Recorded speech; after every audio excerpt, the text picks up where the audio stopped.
창절식 교독을 읽겠습니다. 여호와께서 모세에게 일러 가라사대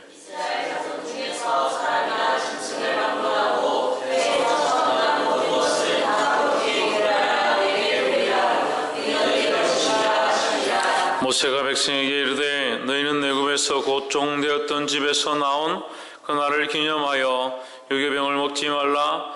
여호와께서 그 손의 권능으로 너희를 그곳에서 인도하여 내셨음이니라. 여호와께서 너를 인도하여 가나안 사람과 헷 사람과 아모리 사람과 히위 사람과 여부스 사람의 땅 곧 내게 주시려고 내 조상들에게 맹세하신 바 젖과 꿀이 흐르는 땅에 이르게 하시거든 너는 이달에 이 예식을 지켜.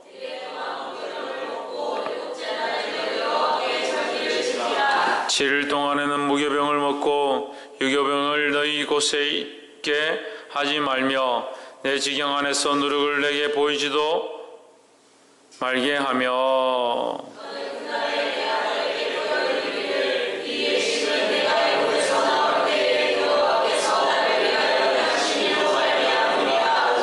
이것으로 내 손의 기호와 내 미간의 표를 삼고 여호와 율법으로 내 입에 있게 하라. 이는 여호와께서 능하신 손으로 너를 애굽에서 인도하여 내셨음이니 여호와께서 너와 내 조상에게 맹세하신 대로 너를 가나안 사람의 땅에 인도하시고 그 땅을 내게 주시거든.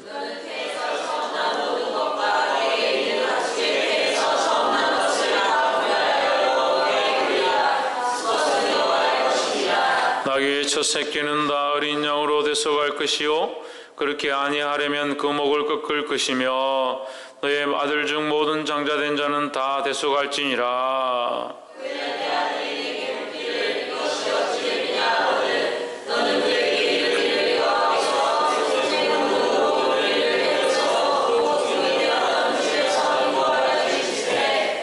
그때 바로가 강팍하여 우리를 보내지 아니하며 여호와께서 애굽 나라 가운데 처음 낳은 것을 사람의 장자로부터 생축에 처음 낳은 것까지 다 죽이신 거로 초태생의 수컷은 다 여호와께 희생으로 드리고 우리 장자는 다 대속하나니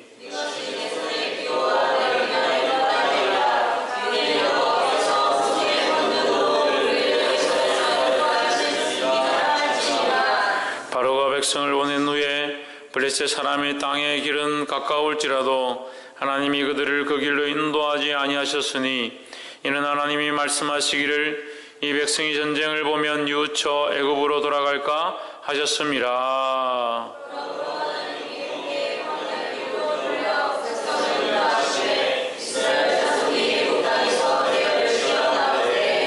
모세가 요셉의 해골을 취하였으니 이는 요셉이 이스라엘 자손으로 단단히 맹세케 하여 이르기를 하나님이 필연 너희를 근거하시리니 너희는 나의 해골을 여기서 가지고 나가라 하셨음이었더라. 여호와께서 그들 앞에 행하사 낮에는 구름 기둥으로 그들의 길을 인도하시고 밤에는 불기둥으로 그들을 비치사 주야로 진행하게 하시니 낮에는 구름 기둥 밤에는 불기둥이 백성 앞에서 떠나지 아니하니라. 아멘. 할렐루야. 아멘. 우리 옆에 성인사 앞에서 사랑합니다. 아멘. 축복합니다. 할렐루야. 아멘.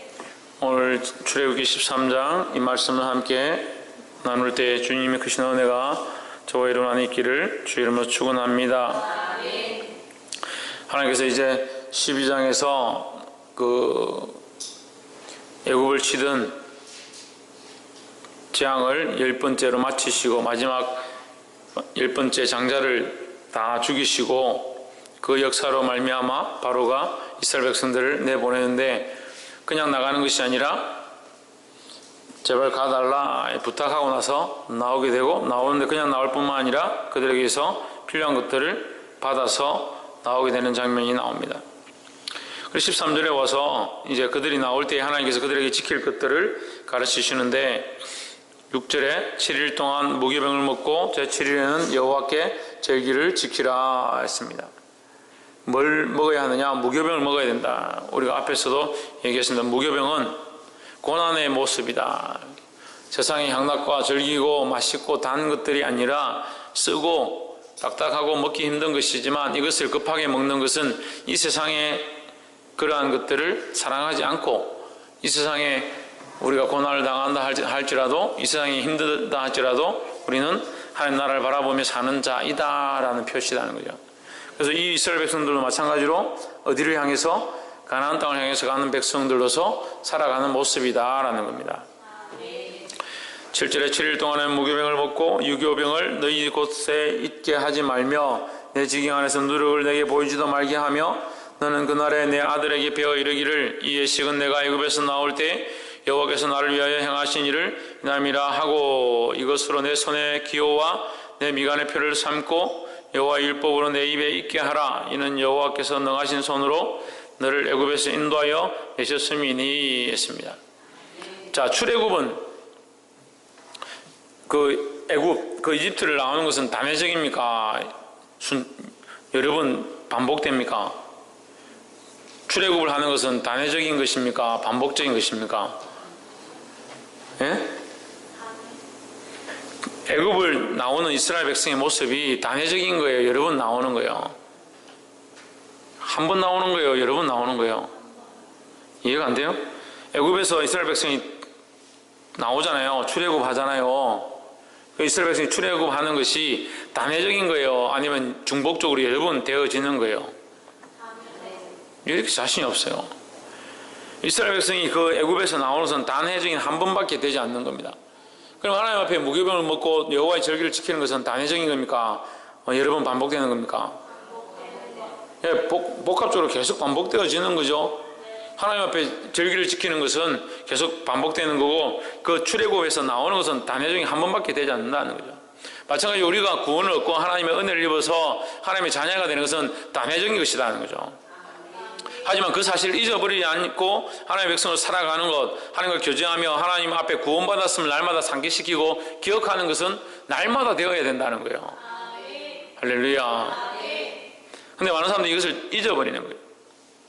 단회적으로 생각하는 것도 문제고 하나님 앞에 구원받았음에 대한 것을 단회적으로 생각해서 계속 단회적으로만 생각하고 다시 기억지 않고 하나님과의 관계를 회복하고 하나님 앞에 더 믿음으로 서려고 하지 않는 것도 문제고 반대로 여러 번 자꾸 구원을 얻으려고 구원의 자리에 내가 이렇게 하면 구원을 받느냐 계속 반복하는 것도 문제고 그래서 출애굽을 하는 것은 한 번이다. 하나님의 은혜로 구원을 받는 것은 한 번이다. 예수 그리스도를 믿음으로 구원의 자리에 확정되어지는 것은 한 번밖에 없다라는 사실을 분명히 알아야 되고 또한 내가 하나님의 백성으로서 날마다 이 구원을 얻었다는 사실을 기억하는 것 하나님의 자녀가 되었다는 사실을 기억하는 것 하나님의 자녀로 살아가는 것을 내 안에 다시 확정시키고 그 심중에 다시 새기는 것 내가 하나님의 자녀구나 내가 이렇게 살면 안 되지 이 말씀대로 살아야 되지 이렇게 자꾸 확정하는 것은 계속 반복되어야 된다는 거예요. 할렐루야. 그래서 이것은 끊이지 않아야 될 문제고 내 미간에 새기고 내 문설주에 새기고 내 손에 기호로 새긴 이 구원의 은혜 하나님 나를 구원하셨다라는 이 사실은 끝나는 것이 아니다라는 거예요. 할렐루야. 기억하기를 주의 이름으로 축원합니다.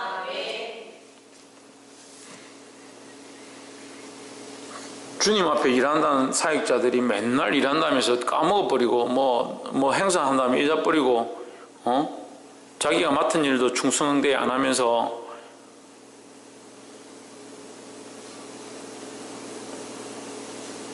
하나님 앞에 구원받았으면 잘 기억해요?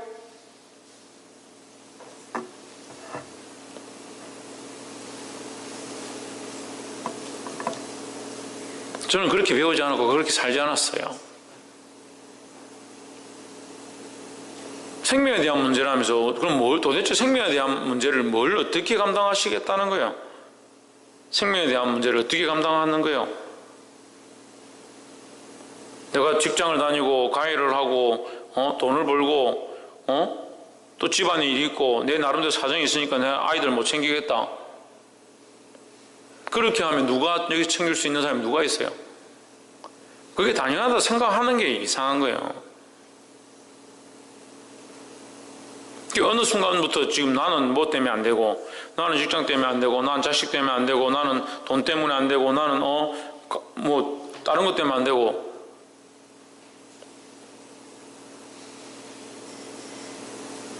교사로 세워진 사람들이 다 빠져요.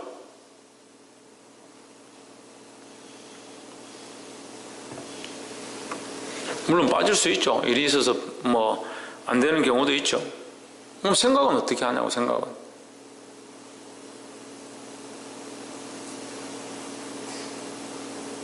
저는 그리스도를 그렇게 배우지 않았어요.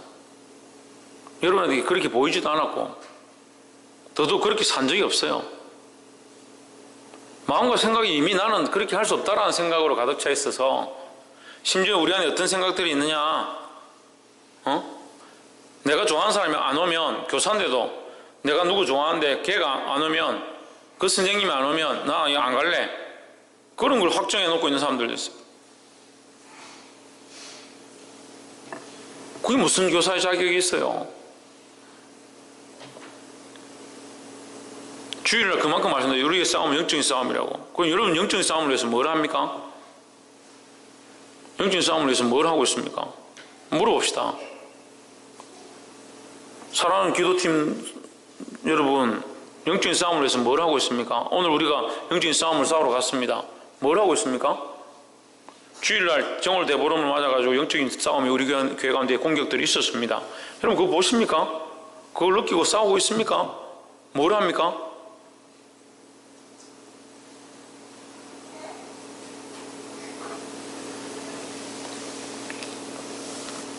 그런 생각 자체를 안 하겠죠. 자기 한번 빨리 집에 가서 쉬기 바쁘고, 자기가 피곤하다, 자기 몸이 어떻다, 자기 상황이 어떻다, 그런데 전부 집중하고 있지. 영혼에 대한, 생명에 대한 그런 마음 자체가 없어요. 그러면서 무슨 십자가를 지고 주님을 따라가긴 따라가요. 그럼 도대체 여러분이 말하는, 여러분이 생각하는 십자가는 뭐예요? 뭘 십자가, 어떤 십자가를 지고 있는 거예요? 물어봅시다. 예? 여러분들은 어떤 십자가를 지고 있는 거예요, 도대체?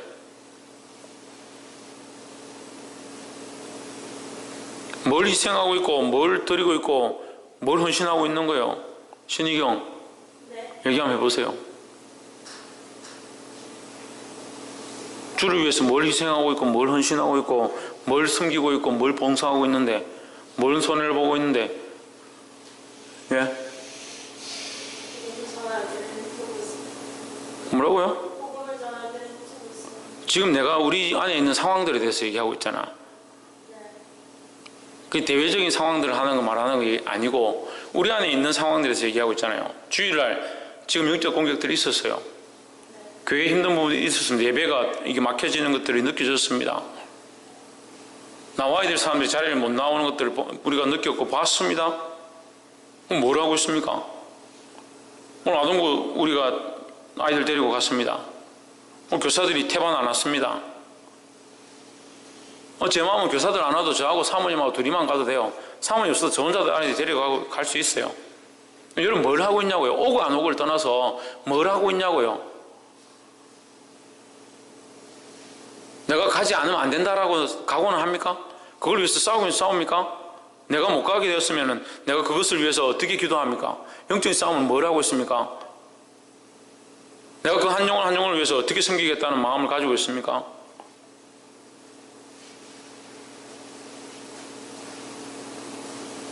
그럼 도대체 여러분의 십자가는 뭐고 제가 져야 될 십자가는 뭡니까? 저는 목사니까 당연히 그런 십자가를 져야 합니까? 제가 지는 십자가가 아까워서, 제가 하는 고생이 아까워서 여러분한테 얘기하는 게 아니에요. 도대체 뭘 어떻게 배웠냐고요? 여러분들이 생각하는 십자가의 개념은 뭡니까?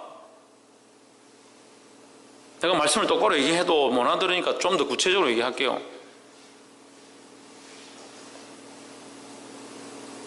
3만원짜리 4만원짜리 쓸어야 되는데 3천원짜리 4천원짜리 쓸면은 그게 십자가입니까?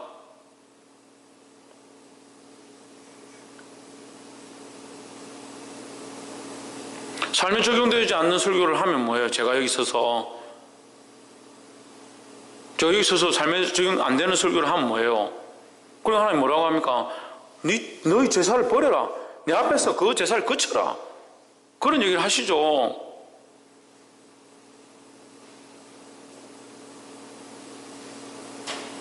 시대가 악해지면 이제 다 떠나겠죠. 이런 말 들으면. 이 말씀 어렵도다. 우리가 어떻게 적용하겠냐? 못 알아들어서 어려운 게 아니에요. 적용하기 싫으니까 어렵고, 그렇게 살고 싶지 않으니까 어려운 거예요. 목사님, 우리가 언제 살고 싶지 않다 했습니까? 그런 말 하겠죠. 그렇게 살고 있지 않잖아요. 그렇게 살려고 몸부림치고 있지 않잖아요. 김태현 몸부림치고 있습니까? 몸부림치고 있습니까?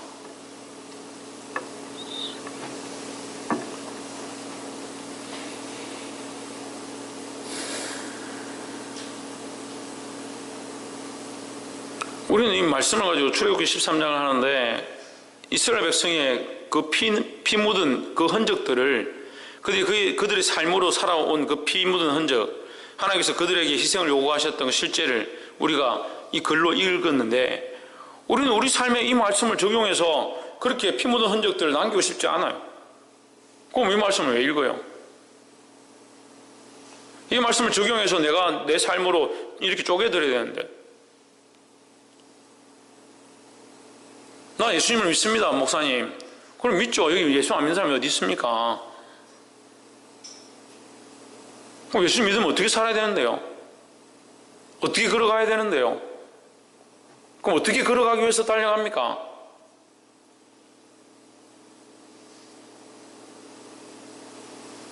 여러분 자신에게 물으십시오. 하나님 앞에서.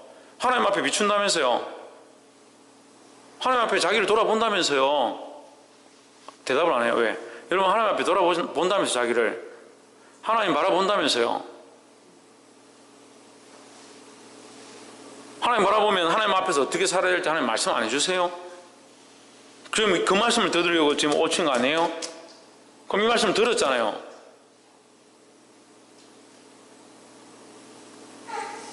아브라함도 본토 친척 아비 집을 떠나서 하나님 지시하실 땅으로 갔습니다. 이스라엘 백성도 고기 가마 옆에서 고기 굽던 자들이고, 그들이 노예로 살면서 먹을 것에 풍족함 가운데 누리고 사는데 별 지장이 없었지만 그들이 그것을 버리고 떠났습니다. 그걸 버리고 하나님이 지시하는 곳으로 자기의 모든 생축을 다 데리고 나왔습니다. 이 말씀을, 이 피 묻은 말씀을 우리가 보고 있으면서 우리는 뭘 도대체 뭘 희생하겠다는 건지, 어디에 피를 묻히겠다는 건지 묻고 싶어요. 예수 그리스도를 믿음으로 구원을 얻는 것은 단회적인 사실입니다. 그렇죠? 예수 그리스도를 믿음으로 구원을 얻는다는 사실은 단회적인 거예요. 그럼 우리가 단회적인 그 구원을 얻었기 때문에 이제 잊어버려야 되냐? 그렇지 않다는 거죠. 계속 말씀하시잖아요. 계속 너희 희생의 제사를 드려라. 계속 기억하라. 계속 여호와 앞에 절기를 드려라. 그렇게 말하고 있잖아요.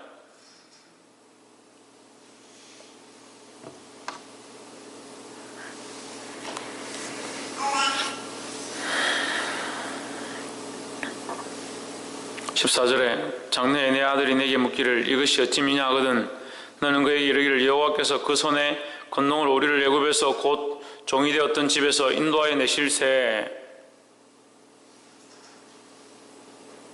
네 아들이 만약 너에게 묻거든 네가 이렇게 말해라. 하나님 우리를 이렇게 구원하셨다고 말해라. 여러분 자식들이 이제 나는 걱정이에요. 여러분 자식들 커가지고 이만큼 될 때까지 제가 살아있으려는 건 모르겠지만 그 아이들까지 제가 가르치고 말씀으로 이끌지 모르겠지만 여러분들이 책임져야 될 부분인데, 그 자식들이 컸을 때 하나님께서 우리를 이렇게 구원하셨다, 나를 이렇게 생명 가운데 이끄셨고 그 가운데 하나님께서 이렇게 피를 묻히게 하셨고 그 대속의 은혜로 나를 구속하셨고 그 은혜의 삶 가운데 내가 날마다 지금까지 기념하면서 이렇게 살아왔다. 하나님 나를 구원하셨음을 날마다 기억하면서 더 주의 자녀가 되려고 더 주를 위해서 싸우고 경계하고 쟁투하고 내가 내려놔야 될 것, 내가 더 사랑했던 것들 버리고 남들처럼 입지 않고 남들처럼 먹지 못했고 파선하는 배에 40대의 강한 매를 7번이나 맞고 태장으로 맞고 여러 번 죽을 뻔하며 그런 고백을 여러분 입술로 할 수 있어야 되는데, 우리의 입술로 이런 고백을 할 수 있어야 되는데,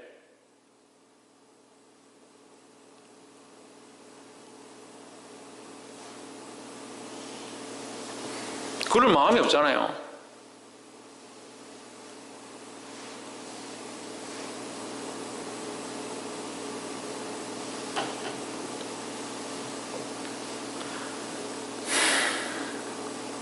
제가 책망하는 게 제 마음이 아니에요, 여러분. 제 마음이 아니에요. 제 기분으로 얘기하는 게 아니에요. 제 기분으로 할 것도 좀 빨리 끝내고 내려가야지. 제가 쉬어야지. 오늘 하루 종일 뛰어다니는데. 과학관이 얼마나 넓은지 2층하고 1층하고 뛰어다니는데 한 3번 왔다 갔다 하니까 왼쪽 무릎이 시끈시끈하는데 한 10번을 뛰어 왔다 갔다 했어요.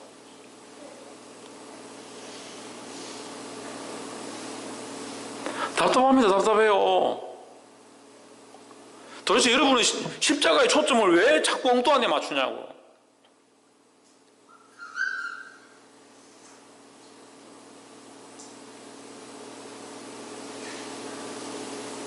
차라리 주를 위해 죽겠습니다 하든지, 현실에 자꾸 안주해가지고 전에는 주를 위해 여기까지 가겠습니다, 주를 위해서 내가 죽는 데까지 가겠습니다,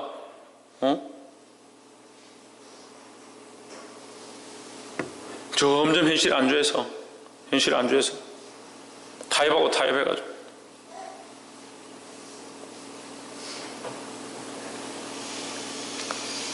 옆에 있는 사람들하고 믿지 않는 사람들하고 믿음이 있다는 사람들하고 만나도 나는 믿음의 주여 또 온전케 하신 예수를 바라봅니다 하면 다르게 드러나야 되는데, 세상 사람 만나는 기나 내가 예수를 믿는 거나 비슷해요. 드러나지가 않죠. 이제는 주를 위해 피 흘리기까지 싸우겠습니다. 그런 모습이 있으니까 드러내지 않으려도 이 표시가 나는데 없어요. 무슨 말 하는지 알아들어야 될 건데.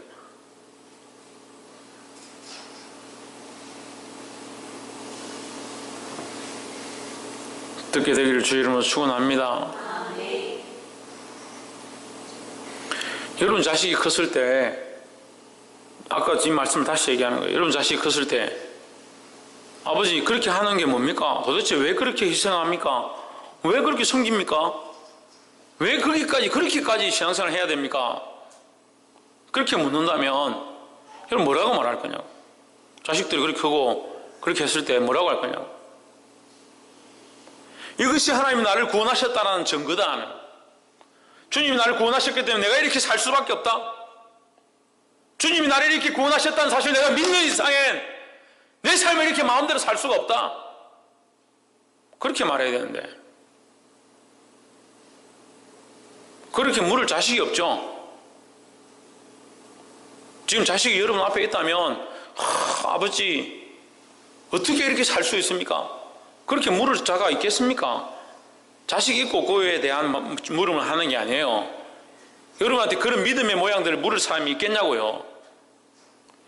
여러분들이 믿음으로 살고 우리가 믿음으로 살아서 하나님의 그릇과 뜻을 드러내고자 날마다 희생의 제사를 드리고 내 삶을 쪼개고 주를 위해 헌신한다면 세상 사람들이 볼 때 당신은 어떻게 그렇게 삽니까? 어떻게 그렇게까지 합니까? 왜 그렇게까지 해야 합니까? 그렇게 물을 거 아니에요. 그럼 이것이 나를 구원하신 하나님의 은혜고 내가 그 은혜를 알기 때문에 그 믿음 안에 하나님을 사랑하는 것 안에 이렇게 살 수밖에 없습니다. 이것이 당연한 거 아닙니까? 그렇게 말할 수 있어야 되는데 이미 애굽에서 나왔다는 그 기념의 사실들은 잊어져가고 희미한 거. 그러니까 모함 여인이나 취해가지고 바람이나 피우고 세상의 향락 가운데 빠져가는 거예요. 적각골이 흐르는 땅에 넣어놓으니까 거기 가난 민족들과 섞여서 우상을 숭배하고 하나님 죽이지 않고 죄악의 것들을 죽이지 않고 끊지 않고 하나님보다 사랑하는 것들이 있어서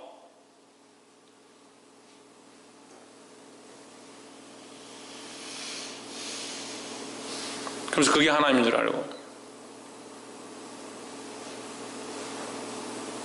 그 신앙의 방향들이 그렇게 잘못된 쪽으로 흘러가고 있으면서 솔로몬이 돼요. 다 솔로몬이 돼요. 솔로몬처럼 돼가지고 이방 여인들을 아내로 맞이하고 그게 옳은지 잘못됐는지. 그래도 우리가 가족이니까 내 아내인데 내가 좀 이렇게 하면 어떻노? 그렇게 하면서 타협해가지고 다 무너져가고 하나님이 원하시는 진리를 세우지 못하고 하나님의 강한 용사로 세워져서 전신갑 들고 싸워야 되는데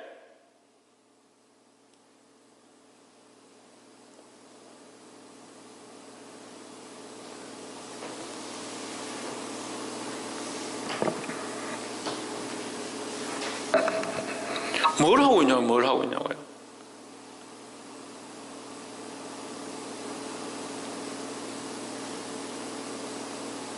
제가 책망한다고 생각하지 마세요. 제가 여러분들 미워한다고 생각할 필요도 없어요. 제 생각이 아니에요.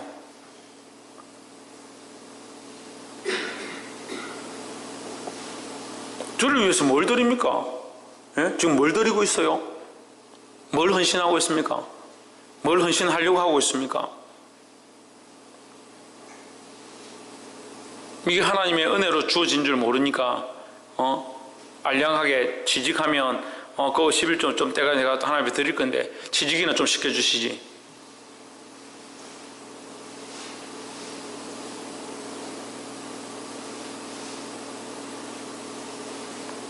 그런 생각이 일반 성도도 아니고 이 기도자들로 중보자들로 서 있는 사람들의 생각 가운데 있다는 게 참 안타깝습니다.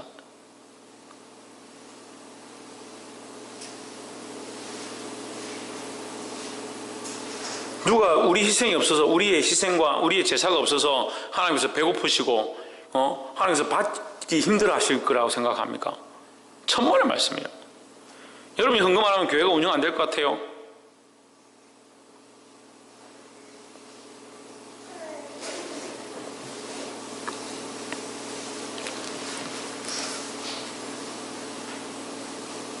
제가 매주 11조를 드려요. 지금 제가 매주 11조 드리는 게 안타까워요. 저에겐 기쁨이죠. 제가 하나님 앞에 날마다 드릴 수 있어서 이 11조를 하나님 드릴 수 있어서. 제가 희경이보다 더 많이 받아요. 제 11조를 매주 얼마씩 하는 줄 압니까? 지금 한 달에 400만 원 넘게 11조래요.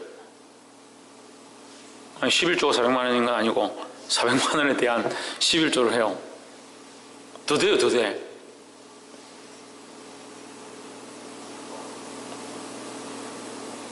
제가 왜 안타깝겠어요? 매주 제가 11절 드리는데. 김태현 왜 안타깝겠어? 손정민 내가 왜 안타깝겠어?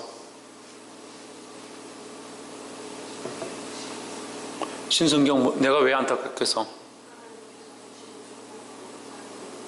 그걸 내가 왜 11조를 내야 되나? 레위 지파는 11조를 안 드리는데. 이 축복이 나한테 있어야 될 게 아니라 여러분한테 있어야 되는데. 여러분이 그 희생을 하나님께 드리면 하나님께서 그걸 축복으로 부으셔서 여러분의 밭이 차고 넘쳐가지고 수확의 풍성함들이 일어나는 걸 보게 되고 그것으로 인해서 하나님께 감사하고 내가 눈물로 씨를 뿌렸으니까 하나님께서 내게 이렇게 은혜를 다하시는구나 기쁨으로 거두는 제사가 여기 일어나야 되는데 거기 왜 내한테 있냐고. 아직도 이해가 안 돼요? 제가 받아야 될 게 아니라 여러분이 받아야 되는데 여러분이 지금 준비가 안 되고 못 받는 거예요. 지금 하나님 앞에. 그 축복을 지금 내한테 부으시는 거예요. 저한테 부으시는 거예요. 제가 뭔데 저한테 붓냐고요. 목회자한테 재물에 축복을 붓는 거는요, 별로 좋은 게 아니에요. 이 축복이 성도들한테 흘러가야 합니다. 특별히 기도하는 사람들한테 흘러가야 합니다. 아, 여러분들도 다 나름대로 하나님 앞에 이 땅에 가서 내려놓았으니까 뭐 이런 거 별로 안 바라시는가 보거나 감사하지 그러면. 저도 안 바라기 때문에 하나님이 주시는 게 주시지만 내가 이거 달라고 막 이렇게 한 적이 없지만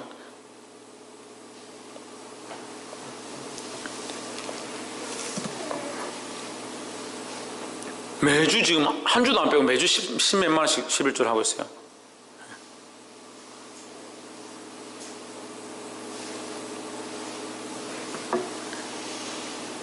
1월달에 11조만 해도 한 60만 원 가까이 했어요.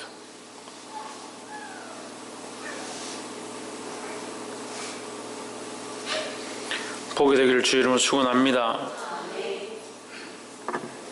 12절에 너는 무릇 초태생과 내게 있는 생축에 초태생을 다 구별하여 여호와께 돌리라. 수컷은 여호와의 것이니라 했습니다. 이 말씀을 들으면 오해하기 쉬워요. 사람들이 성경을 성경대로 해석하니까 수컷은 여호와의 것이다.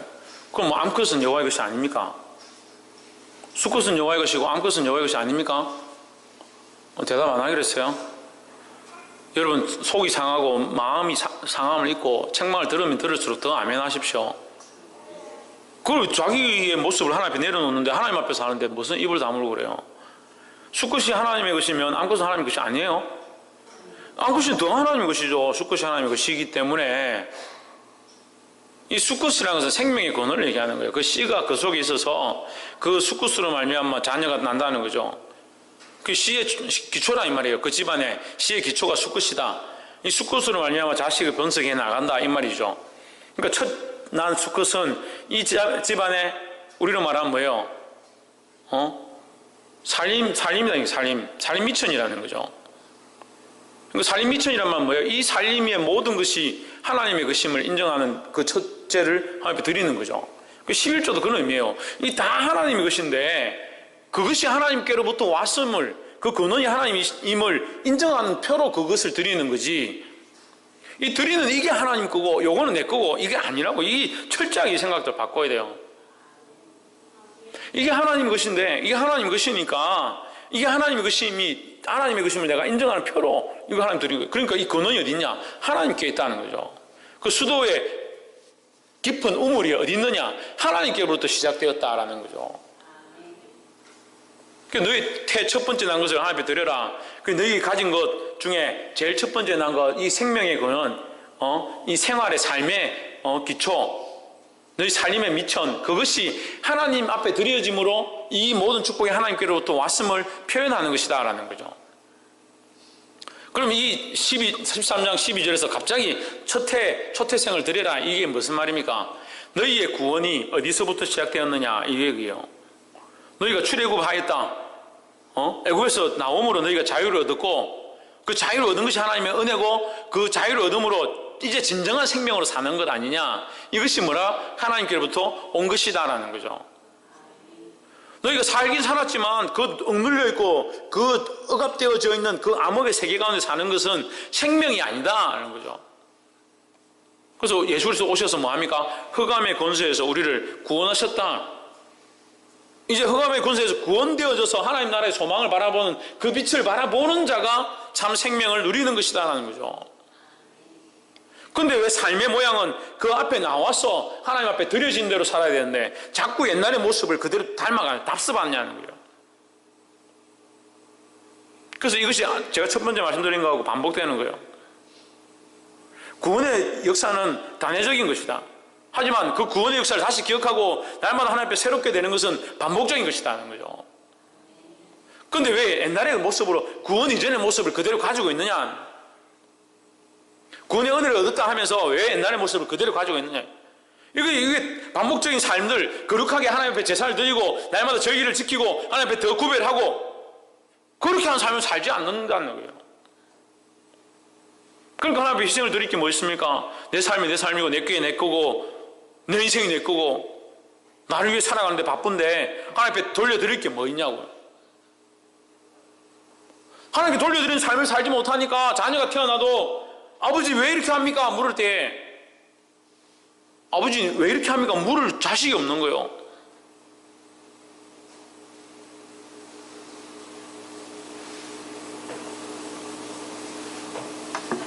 새로운 아이들이 여러분에게 선생님은 왜 이렇게 하십니까? 직장에 갔는데 직장 동료가 너는 왜 이렇게 하느냐? 세상의 상식으로 너 이해할 수 없다. 어떻게 이렇게 할 수 있느냐? 그런 역사들이 일어나야 돼요. 믿음으로 살아서 하나님의 복음을 따라 살아서 하나님 원하신 대로 달려감으로 말미암아 세상이 이해할 수 없는 자, 세상이 감당할 수 없는 자, 그런 자의 삶을 살아야 합니다.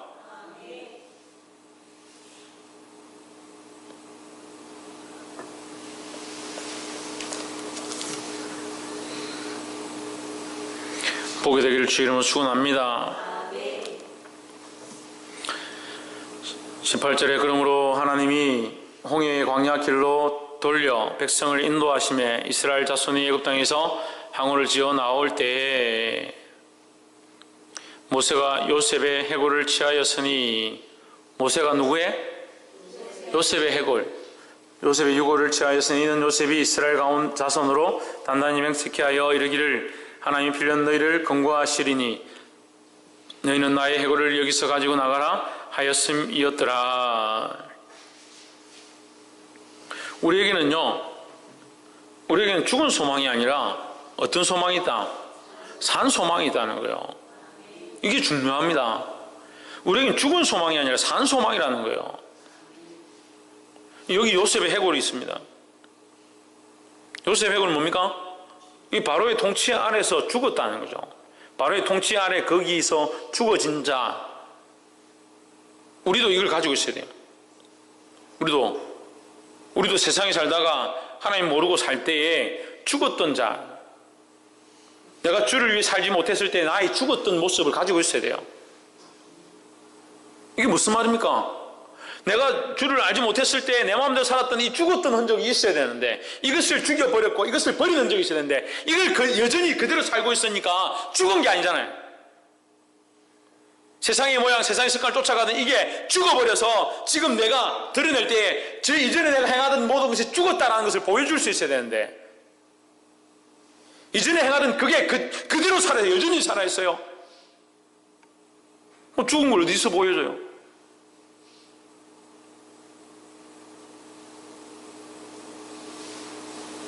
그 사람이 처음 개척해가지고 열심히 할 때는 다들 나름대로 자기 삶을 희생하며 자기의 예배의 방식들을 바꾸며 자기가 주의를 안 지켰던 것들 지키려고 하고 나름대로 믿음으로 다 싸웠는데 시간이 지나니까 다 다시 회귀해가지고 회귀 원래대로 돌아가가지고 신앙생활 똑바로 하기 싫으니까 세상으로 가고 다른 교회로 가고 다 나가버려. 기도하던 자들도 점점 식어져가지고 기도의 자질을 잃어버리고 주의를 지키고 하나님 앞에 나와야 될 사람들이 나오지 않고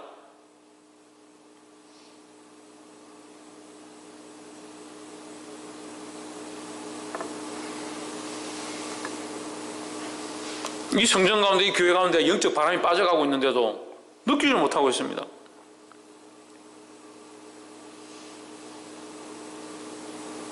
복이 되기를 주 이름으로 축원합니다.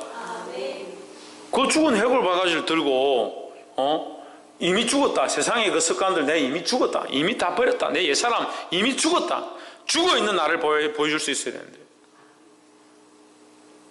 제가 얘기했잖아요. 제가 대리 면접하러 갔을 때 과장 면접, 대리 면접 갔는데 심사위원 하시는 분들이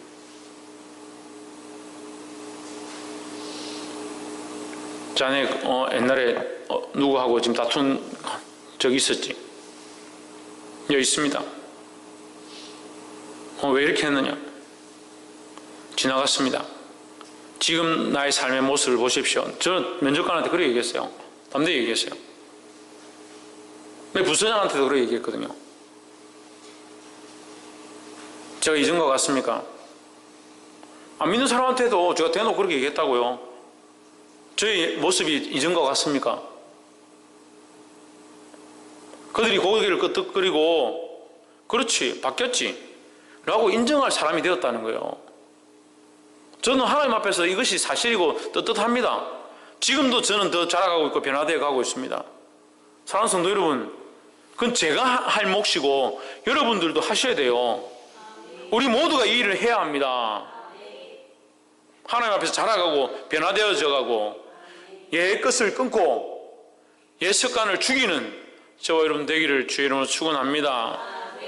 마지막으로 21절에 여호와께서 그들 앞에 행하사 낮에는 구름 기둥으로 그들의 길을 인도하시고 밤에는 불 기둥으로 그들을 비추사 주야로 진행하게 하시니 낮에는 구름 기둥 밤에는 불 기둥으로 그들을 비추게 하시고 비친다. 구름 기둥과 불 기둥은요 이 성령에 나타났습니다. 우리가 영적으로 볼 때에 성령이 역사하십니다. 뭐한다? 비춘다. 뭘 비춥니까? 우리의 나아갈 길을 비추는 겁니다. 이스라엘 백성이 그 광야 가운데 모래 사장 가운데 모래 사막에서 어떻게 어느 길을 가야 될지 모르죠. 오히려 구름기둥과 불기둥이 없었다면 여기서 하나님께서 보내시지 않으려고 하는 블레셋 땅으로 갔을 수도 있어요. 그렇게 해서 더 빨리 갔을 수도 있습니다. 하지만 하나님 그들을 인도하셨습니다. 우리가 성령에 이끌리는 삶은 때론 고통이 있을 수 있고, 성령에 이끌리는 삶은 사람들이 기뻐하지 않을 수 있습니다. 내게 즐거움이 없을 수도 있어요. 하지만 우리는 어디를 선택해야 합니까? 성령이 이끄시는 삶을 선택해야 합니다. 내가 가고 싶고 내가 하고 싶은 길을 선택하는 것이 아니라 성령이 이끄시는 삶을 선택해야 된다는 거야. 그래서 기도해야 합니다. 나는 이 길을 가고 싶은데 성령님 내 길을 비춰주시옵소서. 나는 성령이 원하시는 길을 걷겠습니다. 그런 각오와 그런 믿음을 가져야 합니다. 이걸 하기 싫어요. 이걸 하기 싫어요. 그래서 제가 기도하는데 하나님 어떻게 교회로 왔다가 은혜를 받았다는데 자꾸 떠납니까? 그럼 물었어요. 그걸 이상히 여기지 말라는. 그 사람들이 우리를 이상히 여기는 거지 우리가 그 사람들 이상히 여길 필요 없다는 거죠. 그렇게 살고 싶지 않으니까, 그 성령께 맡겨드리고 싶지 않으니까, 십자가를 지고 싶지 않으니까, 자기 삶을 포기하고 싶지 않으니까, 자기 인생에 죽어진 흔적들을 가지고, 주를 위해 십자가에 못 박은 흔적들을 가지고, 십자가에 죽어버린 정과 욕심의 그 모양들을 들고 하나님 앞에 나오고 싶지 않은 거예요. 그 십자가에 못 박고 싶지 않은 거죠. 그렇게 하기 싫으니까 떠나는 거예요. 이상하게 여기지 말라고 그랬어요.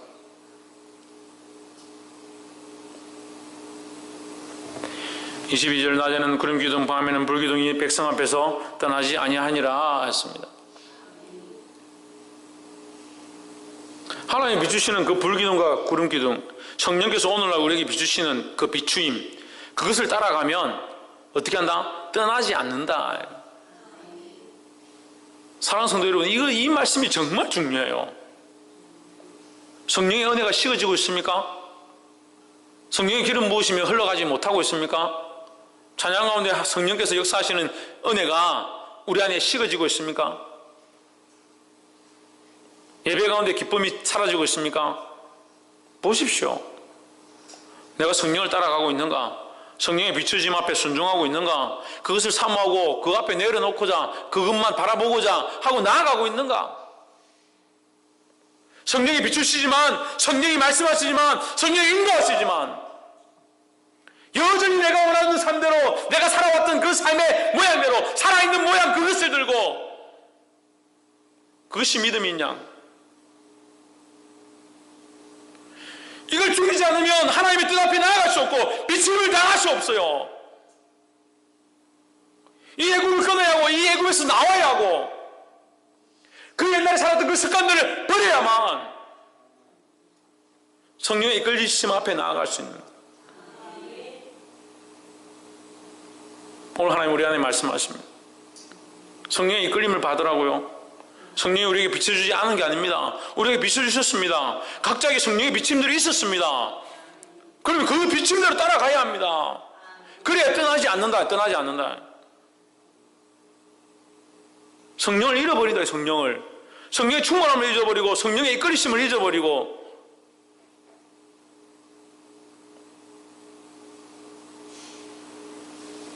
그러니까 목회자들이 말씀의 방향들을 잊어버리죠. 찬양 인도자들이 찬양의 방향, 기름 부으심이 막혀지는, 대표 기도자들이 성령의 인도하심으로 그 혀가 이끌리지 못하는, 무슨 기도를 하는지, 무슨 찬양을 하고 있는지, 무슨 설교를 하고 있는지.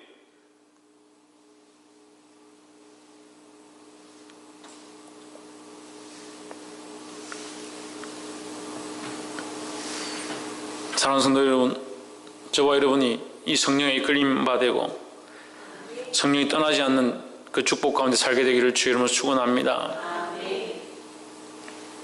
우리 가운데 그런 이적과 표적과 표시가 없지 않았습니다. 얼마나 그런 은혜가 많았습니까? 주일날도 얼마나 답답한지. 제가 질문한 대답을 아무도 못해요. 뭔 말을 하고 있는지도 모르고. 은혜 충만하면요, 제가 이게 질문을 엉망진창으로 해도 대답을 정확하게 해요. 제가 깜짝 놀랄 정도로 대답을 정확하게 해요. 때로는요, 토시를 안 틀려요. 예를 들면 성령과 답이 은혜였다면, 성령과 은혜였다면 성령 은혜를 말하지 않고 제가 생각했던 말을 성령과 과자까지 정확하게 성령과 은혜라고 수식어까지 해가지고 정확하게 대답하는 일들을 제가 수없이 봤습니다. 말씀을 준비하는데 성가대가 제가 하라고 시킨 것도 아닌데 예배 설교에 딱 맞게 성가대 찬양을 준비하고, 찬양 인도 가운데 그렇게 정교하지 않고 그렇게 멋있지도 않은데 얼마나 뜨겁게 성령의 역사하시면 흘러가는 거예요.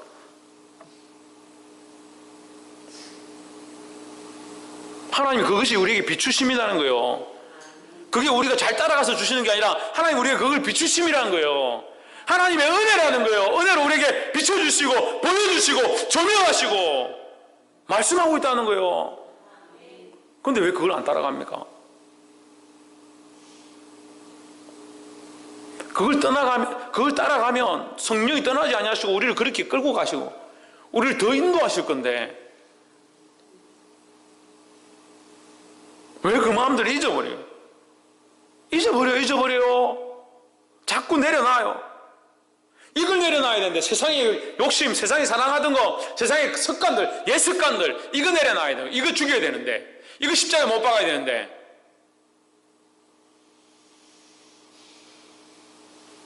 성령의 비추심, 성령의 이끄심, 성령의 기름 부으심, 경험하기도 힘들고 역사하기도 힘들고 하나님 보여주시지도 잘 않는데 우리 안에 그래도 긍휼로 많이 보여주세요. 그럼 거기 아멘하고 이끌려 가야지. 그걸 따라가야죠. 말씀에 순종해야 되죠. 말씀을 맺겠습니다.